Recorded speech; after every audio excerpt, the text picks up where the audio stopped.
श्रीमंतांची भूमी माझ्या मराठवाड्याची, भोळी भाबडी माणसं लई पुण्यवान माती. भारताच्या इतिहासात 17 सप्टेंबर हा दिवस अत्यंत महत्वाचा आहे. भारत सरकारच्या पोलीस कारवाईने धर्मांध, जुलमी व अत्यंत प्रतिगामी अशी सत्ता संपुष्टात आली. हैदराबाद संस्थानातील जनतेचा प्रखर लढाई याला कारणीभूत होता हे विसरता येणार नाही. हैदराबाद व मराठवाड्यातील जनतेच्या दारिद्र्याला, दुःखाला व हलाखीच्या परिस्थितीलाही ही सरंजामी राज्यव्यवस्थाच कारणीभूत होती. तेव्हा जनतेला जबाबदार राज्य पद्धती स्वीकारणे, नागरी स्वातंत्र्य व हक्क याशिवाय दुसरा पर्याय नव्हता. याच हेतूने हैदराबाद स्टेट काँग्रेसने ही लढा द्यायला सुरुवात केली. हा लढा इतका सोपा नव्हता. पोलीस कारवाई झाली, भारतीय लष्कराने विजय मिळवला व हैदराबाद संस्थानाचा प्रश्न संपला. एवढे हे साधे सोपे गणित नाही. हा लढा 3 उद्दिष्टांसाठी होता. 1. भारतीय संघराज्यात विलिनीकरण. 2. जनतेला जबाबदार राज्य पद्धती स्वीकारणे. आणि 3. हैदराबादचे भवितव्य संस्थानातील जनतेने ठरवणे, तेही प्रौढ मतदान पद्धतीने निवडून दिलेल्या घटना समितीने. पहिली मागणी मान्य करायला 1 डिसेंबर 1947 उजडावे लागले. या दिवशी निजामाने आपला सामीलनामा घोषित केला. अन्य मागण्या मात्र केव्हाच पूर्ण झाल्या नाहीत.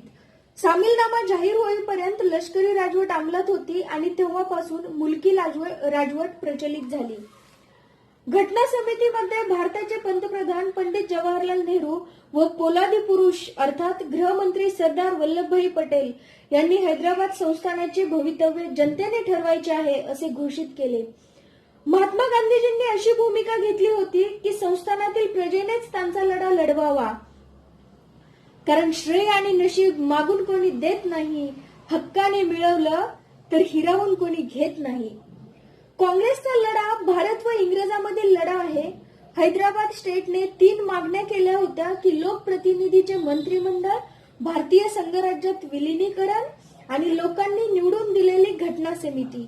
या 3 मागण्या काश्मीरच्या नॅशनल कॉन्फरन्सनेही केल्या आणि जन आंदोलन उभे केले. त्याचे कारण असे होते की ब्रिटिश सरकारच्या त्रिमंत्री परिषदेने हिंदुस्थानला स्वातंत्र्य देण्याचे ठरवले. हिंदुस्थानची फाळणी करून पाकिस्तान व भारत अशी 2 सार्वभौम राष्ट्रे निर्माण करण्याचे जाहीर केले. त्याच सोबत हिंदुस्थानातील 500 संस्थानिकांचे इंग्लंडशी असलेले संबंध संपुष्टात आले. संस्थानिक भारत व पाकिस्तान या राष्ट्राशी तहनाम्याचे संबंध जोडू शकतील अथवा स्वतंत्रही राहू शकतील. देशातील बरेच संस्थाने खालसा होऊन भारतात विलीन झाली, परंतु काश्मीर, जुनागड व हैदराबाद ही 3 संस्थाने मात्र भारतीय संघराज्यात विलीन झाली नाहीत. पुढे चालून काश्मीर व जुनागड ही संस्थाने भारतात विलीन झाली, परंतु हैदराबाद हे संस्थान विलीन झाले नाही. याचे कारण असे होते की हैदराबाद संस्थानामध्ये राज्य करणारा निजाम याला आपले संस्थान हे पाकिस्तानमध्ये विलीन करावेसे वाटत होते, परंतु जनतेचा याला कडवा विरोध होता.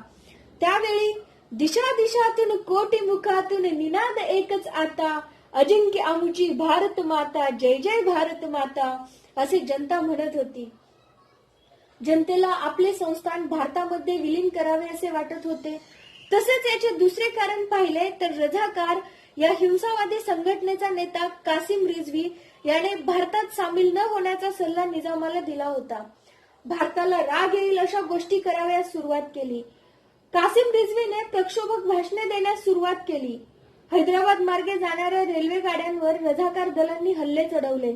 जनतेवर, स्त्रियांवर अन्याय अत्याचार सुरू केला. जनता भयभीत झाली. जिकडे तिकडे हाहाकार माजला होता. मोठमोठे सावकार, जमीनदार यांनी जनतेवर अन्याय करण्यास सुरुवात केली. जनता घरे, शेती, गावे सोडून पळू लागली. परंतु खबरदार जर टाच मारुनी जाल पुढे, चिंगड्या उडवीन राई राई एवढ्या या उक्तीप्रमाणे स्वामी रामानंद तीर्थ यांनी भयभीत झालेल्या लोकांना धीर दिला. गावोगावी जाऊन जनता संघटित केली. त्यामुळे जनतेत चैतन्याचे वातावरण निर्माण झाले. तेलंगणाच्या भूस्वामित्वाच्या प्रश्नासाठी स्वामी रामानंद तीर्थ यांनी प्रखर लढा दिला. या लढ्यामध्ये मराठवाडाही मागे नव्हता. निजामाला वठणीवर आणण्यासाठी बळाचा वापर अनिवार्य आहे हे ओळखून भारत सरकारने 13 सप्टेंबर 1948 मध्ये हैदराबाद मधील पोलीस कारवाई सुरू केली व 17 सप्टेंबर 1948 रोजी निजामाच्या सैन्यांनी शरणागती पत्करली. हैदराबाद संस्थान भारतीय संघराज्यात विलीन झाले. 1956 मध्ये राज्याच्या पुनर्रचना कायद्यानुसार हैदराबाद मधील तेलुगू भाषिकांचा प्रदेश आंध्र प्रदेश, कन्नड भाषिकांचा प्रदेश कर्नाटकात तर मराठी भाषिकांचा प्रदेश मराठवाडा महाराष्ट्रास जोडण्यात आला. जो पहाड़ों से टकराता है उसे तूफान कहते हैं और जो तूफानों से टकराते हैं उसे भारतीय जवान कहते हैं. मराठवाडा मुक्ती संग्राम लढा संपला असे नाही. आज निजामाच्या जोखडातून मराठवाडा मुक्त होऊन 70 वर्ष होऊन गेली. गोदावरीच्या पात्रातून आतापर्यंत बरेच पाणी वाहून गेले आहे. मराठवाड्याला मागितल्याशिवाय लढ्याशिवाय काहीही मिळालेले नाही. मराठवाडा विद्यापीठ, कृषी विद्यापीठ ही या लढ्याची जिवंत स्मारके आहेत. आपल्या पूर्वजांचा इतिहास आपल्या डोळ्यासमोर आहे. इतिहास हा रंजन नसून डोळ्यात घालायचे अंजन आहे. मराठवाडा हैदराबादच्या निजामी राजवटीत होता. अहो, हैदराबादच मागासलेले, त्यात मराठवाड्याकडे परंपरेने दुर्लक्ष झालेले. नंतर या निजामी गुलामगिरीच्या बेड्या तोडल्यानंतर मराठवाडा या पुढारलेल्या महाराष्ट्राचा एक अविभाज्य अंग बनला. कुठलाही करार न करता मराठवाडा महाराष्ट्रात विलीन झाला. पश्चिम महाराष्ट्रासारखा मराठवाडा देखील श्रीमंत होईल असे वाटले होते, परंतु निराशा. कृष्णेचा एक थेंब देखील देणार नाही असे पश्चिम महाराष्ट्र म्हणत आहे, तरी आपण गप्प का आहोत? कसला लेखा माणूस तुम्ही, अजून देखील पेटत नाही. दगड देखील पेटला असता, अजून तुम्ही धुपत नाही. मराठवाड्याच्या विकासासाठी गप्प बसून चालणार नाही. हिम्मत है मर्दा तो साथ दे खुदा. येथे आपल्याला मराठवाड्याच्या विकासासाठी लढा द्यावा लागेल काय? असे असेल तर मराठवाड्याचा दुसरा मुक्तीसंग्राम लढा उभा करावा लागेल अशी म्हणण्याची पाळी आहे. मी तर म्हणते अजूनही मराठवाडा मुक्तीसंग्राम लढा संपला नाही. तो कुठेतरी संपला पाहिजे, थांबला पाहिजे हीच अपेक्षा. मराठवाडा हा दुष्काळातून मुक्त झाला पाहिजे. मराठवाडा हा संपन्न झाला पाहिजे. आज मराठवाड्यामध्ये पाणी प्रश्न आहे, शेतकऱ्यांच्या आत्महत्या आहेत, दुष्काळ आहे. या सर्व संकटांचा सामना करून मराठवाडा खऱ्या अर्थाने सुखी, समृद्ध आणि संपन्न झाला पाहिजे.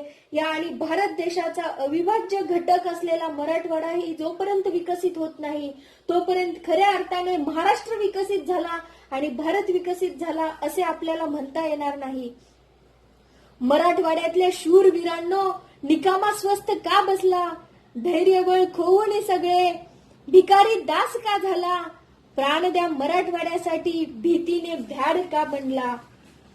शेवटी जाता जाता आपल्या कर्तव्याची जाणीव करून द्यावी असे वाटते.